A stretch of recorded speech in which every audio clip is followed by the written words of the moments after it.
আচ্ছা বলো তো, এটা যোগফল বের করাই তো কত টাপ। 2023 এখানে আছে নাকি, তার উপর আবার যোগ করে রুট ওভার। চলো দেখো শর্টকাট ট্রিক্স দেখো। এটা এপি সিরিজের একটা সাম। এপি মানে অ্যারিথমেটিক প্রোগ্রেশন, সমান্তর প্রকৃতি। কেন বলছি বলতো, দেখো 1 থেকে 3 গ্যাপ 2, 3 থেকে 5 গ্যাপ 2, 5 থেকে 7 গ্যাপ 2, তাহলে গ্যাপগুলো অন্তরগুলো সব সমান, তাই জন্য সম অন্তর প্রগতি। প্রগতি মানে চলেছে এরকম ডট ডট ডট করে। তো এটার একটা ফর্মুলা আছে, আমি আগে বের করে নেবো যে এই যে 2023, হ্যাঁ এইটা হচ্ছে লাস্ট টার্ম, তাই তো, শেষ সংখ্যা। শেষ সংখ্যাটাকে এন ধরলাম।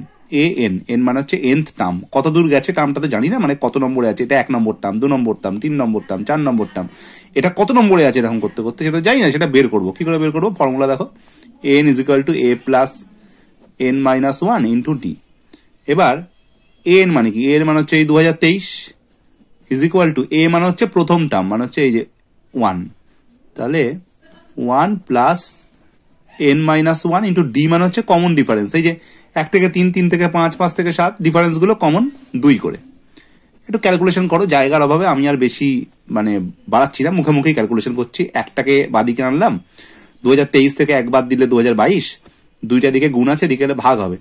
2022 কে 2 দিয়ে ভাগ করলে 1011, এই মাইনাস 1টা বাদিকে গেলে প্লাস 1, তাহলে 1011, আর ওদিকে 1 যোগ করলে 1012, তার মানে এন এর মানটা হয়ে গেল 1012। তোমরা মুখে মুখে না পারলে খাতায় কলমে জায়গা নিয়ে করে নেবে, যেরকম বললাম, এদিক ওদিক নিয়ে গিয়ে এন এর মানটাকে বের করা, সিম্পল বীজগণিতিক ক্যালকুলেশন। এন এর মানটা বেরিয়ে গেল, তার মানে 1012 নম্বর টার্মে 1 2 3 4 করতে করতে 1012 নম্বর টার্মে গিয়ে আমি পাবো হচ্ছে 2023 টার্মটা।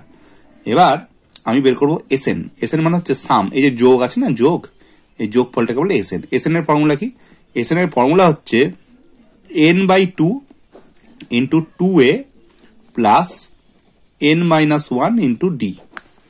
ঠিক আছে, এন মানে হচ্ছে 1012 বাই 2, 2a, এ মানে তো এই যে 1, তাহলে 2 ইন্টু 1 মানে এই জায়গাটায় ক্লিয়ারলি লিখতে পারি 2, 2 1 2, প্লাস এন মানে হচ্ছে 1012, 1012 মাইনাস 1 মানে কত, 1011 ইন্টু ডি, ডি মানে হচ্ছে 2, কমন ডিফারেন্স। হিসেব করো, 1012কে 2 দিয়ে কাটলে কত হয়, 506, ইন্টু গুণের কাজটা আগে হবে এখানে, 1011 সঙ্গে 2 গুণ করলে কত হয়, 1011 সঙ্গে 2 গুণ করলে হয় 2022, তার সঙ্গে 2 যোগ করলে 2024। আমি বলবো এটা গুণ করারই দরকার নেই, এই যেটা বেরোলো না এই গুণ ফল আকারে, এটা হচ্ছে এইটার রেজাল্ট। এবার অ্যান্সারটা কি চেয়েছে, এটা রুট ওভার, তার মানে রুট ওভার অফ 506 ইন্টু 2224। এটা গুণ করলে তার বর্গমূল করলেই অ্যান্সার বেরিয়ে যাবে। আমি এই কারণেই গুণটা করতে না করেছি, কারণ বর্গমূল বের করার পদ্ধতি কি, সিঁড়ি ভেঙে ভেঙে মৌলিক উৎপাদকে বিশ্লেষণ করা, জোর তৈরি করা। তাই গুণ না করে 506কে আলাদা করে ভাঙবো, 2024কে আলাদা করে ভাঙবো, তাহলেই তো আমার ইজিলি অ্যান্সারটা বেরিয়ে যাবে বর্গমূল। এইটা হচ্ছে খুব সহজ, এইটাই হচ্ছে এই অঙ্কটার ফান্ডা, আর কিচ্ছু নেই।